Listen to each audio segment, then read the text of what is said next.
बिस्मिल्लाहिर्रहमानिर्रहीम।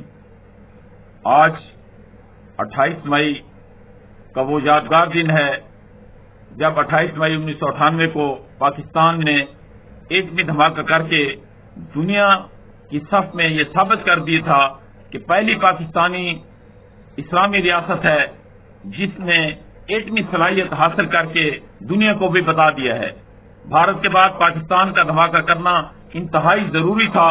इसके लिए बानी जुल्फकार अली भुट्टो और डॉक्टर अब्दुल कदीर खान खिराज तहसीन के मुस्तहिक हैं, जिन्हें ता क़यामत याद रखा जाएगा। वो इस हुकूमत ने बाद में उन्हें सजाएं दी, एक को फांसी चढ़ा दिया गया, दूसरा पाबंद सलासल रहा। ये अलमिया रहेगा कि हम एक जमहूरियत के दरमियान आमरीत की फजा में जिंदा रहते हैं, लेकिन आज का दिन यकीनन उन्हें खिराज तहसीन पेश करने का